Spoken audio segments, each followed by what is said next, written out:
Hare Krishna. Question. Nowadays, there are many devotees, when they have some psychological problems, they consult psychologists. And sometimes even the counselors recommend consulting psychologists. But in the Manastrayate iti mantra, the mind can be delivered from all problems by chanting of the mahamantra. So, why do devotees consult psychologists instead of chanting the mahamantra? Doesn't this indicate that they don't have enough faith in the holy name? Answer: no, not necessarily, because the principle is to take shelter of Krishna. And yena kena prakarena mana Krishna niveshet. Somehow or the other, fix the mind on Krishna. That is the operational principle at the level of sadhaka. So, the principle of getting solace and getting some guidance or getting some counseling, that is not considered to be something which involves lack of faith in Krishna. We see that when Yudhishthir and the Pandavas and Draupadi are humiliated, dishonored, dispossessed and exiled to the forest, at that time they are grief struck. And then Shaunak and other rishis, the Mahabharata describes how they console them. And Yudhishthir himself repeatedly asks this question. If, for example, Markandeya Rishi comes and Markandeya Rishi is smiling to see Yudhishthir, and Yudhishthir asks, there are so many, I have been afflicted with such grief, and also, why are you smiling on seeing my plight? So then Markandeya gives the answer, and they go into deep philosophy about it. So the point is that it is natural that when there are some problems in our life, we need explanations. And to want explanations and to want some guidance, that is not necessarily a sign of lack of faith in the holy name. The two are not necessarily exclusive. It is not that Vedic culture is only about chanting and nothing else.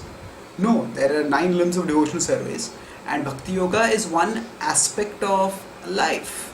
So yes, we would like at one level to increase the Bhakti element in our life, but there are other elements also which can be spiritualized. But there are other elements. Varnashram is there, we have our profession, so we will do other activities. So the important point is that whatever way we can fix the mind on Krishna, that is what we should be doing. So if in some cases some devotees are extremely disturbed in their mind, now we say that the mind will, that the holy name can, chanting the mahamantra can free the mind from disturbances. But we all have experienced that if the mind is very disturbed, we just can't take shelter of the holy name.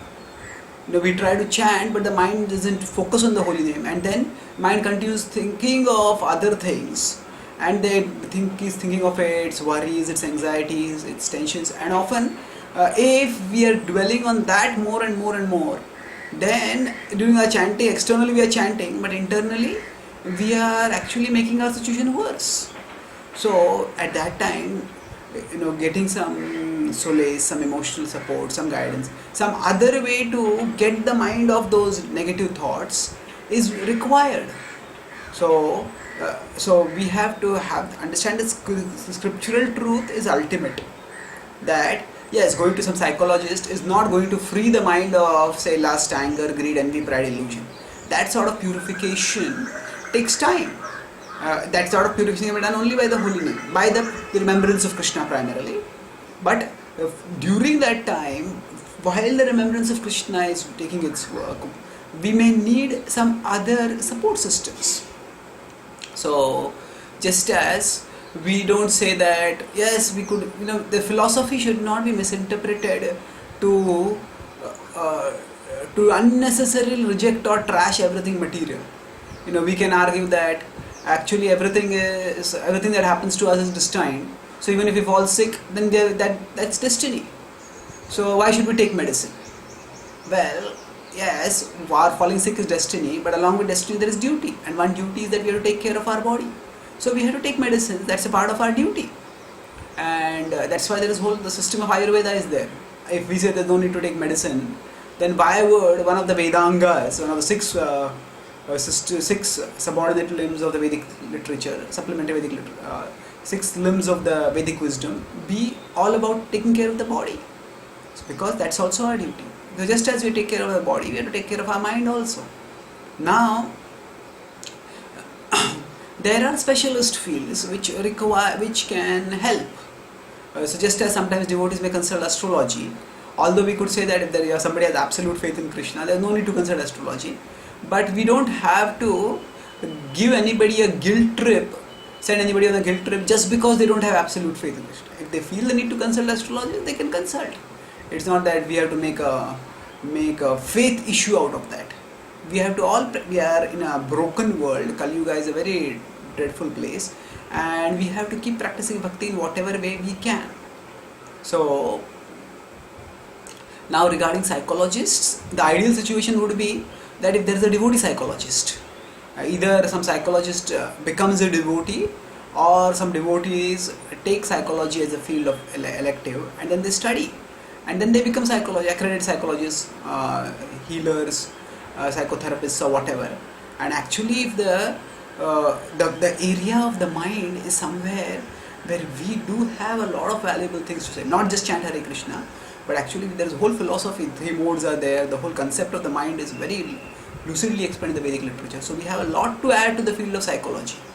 So there should be overall a devotional penetration of the field of psychology, and if that happens, that is the best. That means the devotees can consult a devotee psychologist who can give guidance, not just in terms of psychology, but psychology that is in harmony with spiritual principles.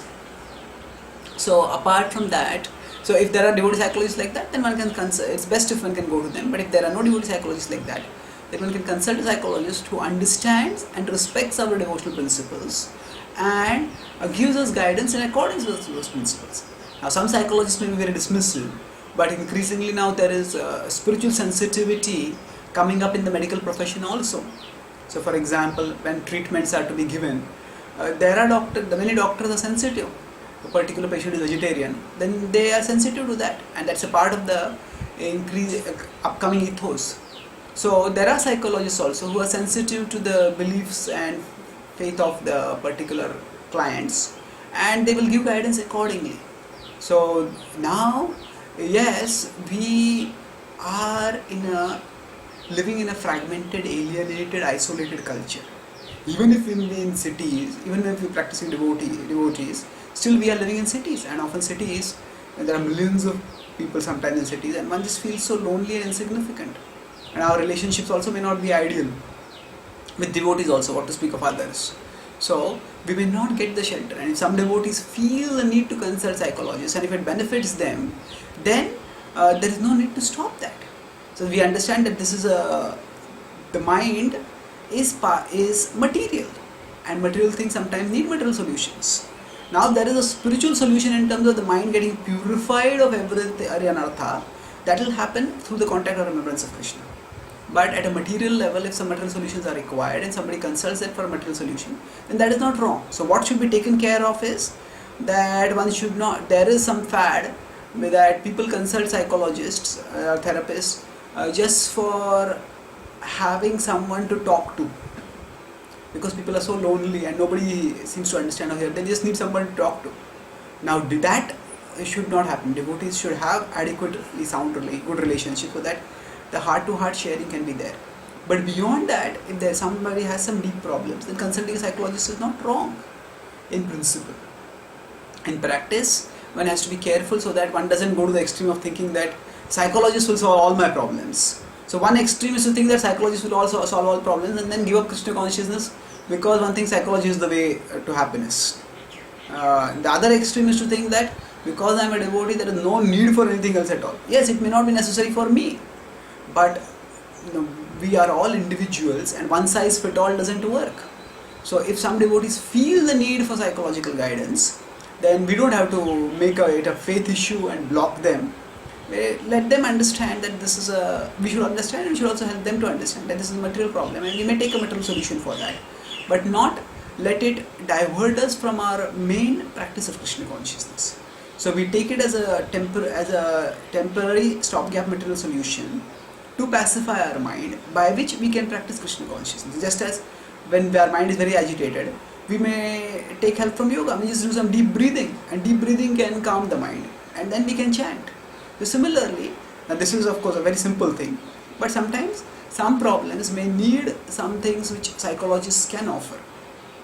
So ideally, the devotee themselves penetrate into psychology and integrate it, and a devotee psychologist can not only serve the devotee community when some devotees have some need some problems in psychological attention, but actually they can also offer counseling and guidance to the broader community of society, broader society, and bring in psychological and spiritual insights together to do holistic welfare to society. Thank you. Hare Krishna.